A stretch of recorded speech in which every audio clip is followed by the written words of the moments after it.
안녕하세요. 이제 이 과목 보세구역 관리 파트입니다. 그래서 보세구역 관리 파트는 관세법 사항하고 이것도 직접적으로 거의 연관된 파트인데 관세법 사항 중에서도 보세구역에 집중된 파트죠. 그래서 대부분의 내용 관세법 내용이 있긴 합니다만 보세구역 관련된 관리 고시규정 그것까지 같이 포함되어 있는 개념입니다. 그래서 이 과목 역시도 1과목과 더불어서 좀 고득점을 놀림하는 파트의 중에 하나예요. 근데 양은 1과목에 비해서 좀 많이 적은 편입니다.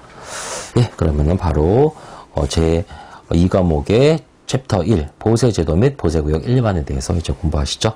우선 1번부터 보시면은 보세 및 보세제도에 대한 설명이 틀린 것은 그래서 보세 이런 기본 뜻은 다 아시죠? 보세 기본 뜻은 뭐예요? 수입신고 미필 상태라는 또는 수입신고 수리 미필 상태 이런 개념이 보세라고 말을 하죠. 그러면은 내용 보시면은 보세제도는 이런 세간의 통제하에 이런 것을 전제로 하고 일정 기간 관세 이런 게 부담 없이 특정 행위를 할 수 있도록 허용한 관세부상 제도를 말한다. 그래서 당연히 이런 보세제도의 이런 설명은 당연히 특허보세구역의 개별적인 그 행위들 이런 거를 같이 말해주고 있는 설명이죠. 그래서 맞는 표현이고요. 다음 2번 외국필 보세상태를 참고해서 보관 장치, 공장에서 제조, 가공, 이런 거, 또는 전시, 판매 건설을 할 수 있고, 이렇게 하도록 운영하고 있다. 이거는 딱 특허보세구역을 주면서 표현을 하고 있네요. 그쵸? 그래서 이것도 맞고. 다음 세 번째, 보세제도는 일면 외국필, 내국필이 되거나 외국필 상태를 계속 유지하기 위해서 수행되어야 되는 1년의 통관 과정에서 중간지대 역할을 할 수 있도록 마련된 제도라고 할 수 있다. 이것도 법상의 표현은 아닙니다만 적절한 표현이라고 할 수 있겠네요. 다음 4번, 관세법에서는 보세에 관한 정의 규정을 두고 있다. 이건 아닙니다. 관세법에서 보세란 뭐다? 라고 법에서 말하고 있진 않아요. 그냥 그것을 풀어서 일반적인 학자들이 수입신고 수리 미필 상태 또는 수입신고 미필 상태 이렇게 표현을 하는 것 뿐이죠. 그래서 4번이 틀렸고요.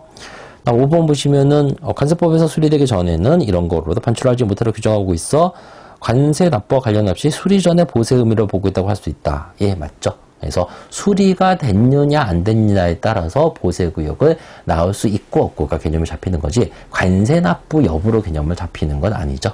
근데 당연히 관세 납부 여부의 개념으로 좀 잡으실 수도 있는데 특히 이런 실무를 하시는 분들은 그런 개념으로 오히려 잡을 수 있는데 관세 납부 여부로 개념을 잡는다라는 개념은 그 업체가 그 업체의 납부 형태가 사전 납부 업체일 때는 그런 개념이 잡히죠. 왜 사전 납부 업체일 경우에는 세금을 내지 않으면 수리가 되지 않기 때문입니다. 근데 당연히 관세법의 기본 개념은 사전납부업체의 기본을 잡고 있는 것이 아니고 사후납부업체의 그 기본을 잡고 있어요. 그럼 사후납부업체는 어떤 업체?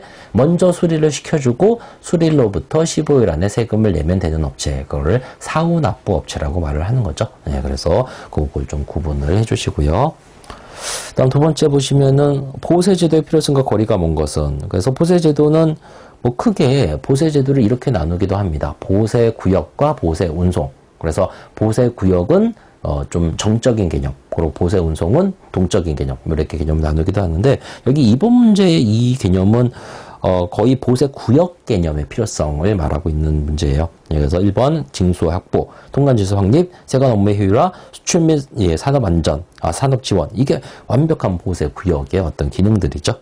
특히 수출 및 산업 지원적인 개념은 종합보세구역이라든지 보세공장제도라든지 이런 거를 말하고 있는 거죠.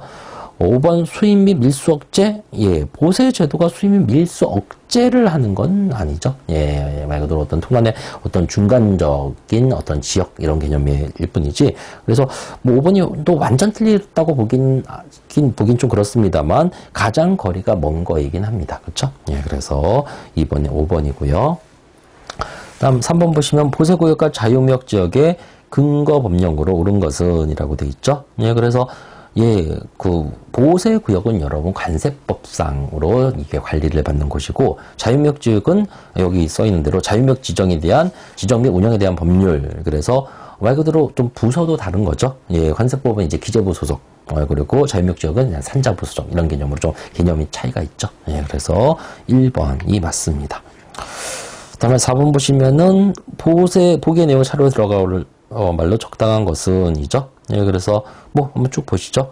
관세법에서 외국필 보세구역 상태로 일정한 지역에 있는 것을 전제로 이런 것을 판매할 수 있는 예, 보호세구역 제도와 이런 특정한 차량이 적재되어 일정한 장소로 이동된 걸 전제로 하는 것은 보호세 운송제도로 주어 보호세 제도를 운영하고 있다. 그래서 예, 좀 전에도 말씀드렸죠. 보호세 제도를 크게 보호세 구역 제도와 보호세 운송 제도로 나누고 보호세 구역은 정적인 개념, 그리고 보호세 운송은 동적인 개념, 뭐 이런 식으로 나누기도 한다고요. 그래서 바로 그런 내용입니다. 그래서 그냥 체크하고 넘어가시고, 예, 다음에 5번이죠.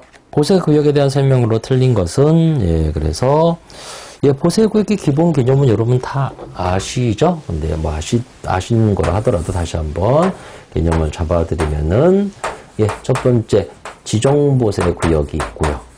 다음에, 특허보세구역이 있죠? 그 다음에 마지막으로, 종합보세구역의 개념이 있는 거죠. 그래서 지정보세구역은 다시 두 가지로 나눠지죠. 그래서 지정 장치장애 개념과 세관 검사장애 개념, 그리고 특허보세구역은 하늘의 종류에 따라 다시 5가지로 나눠지죠. 그래서 보세 창고, 그 다음에 보세 공장, 보세 전시장, 보세 건설장, 그 다음에 보세 판매장. 예, 이렇게 나눠지죠. 그 다음에 종합보세구역은 이 5가지의 기능을 한 곳에서 예, 쉽게 신고사항으로 운영할 수 있도록 만들어진 지역이고요. 그래서 예, 크게 이렇게 나눠지고, 예, 이쪽 이렇게 해서 요거 구분을 좀 하셔야죠. 이거는 지정보세구역은 국가 또는 국가에 위임된 단체가 관리하는 곳이고요. 또는 특허나 종합은 일반적인 사기업이 특허 또는 종합보세구역에 신고를 해서 관리하는 곳이죠. 그래서 예, 그것도 예, 체크를 해두시고요.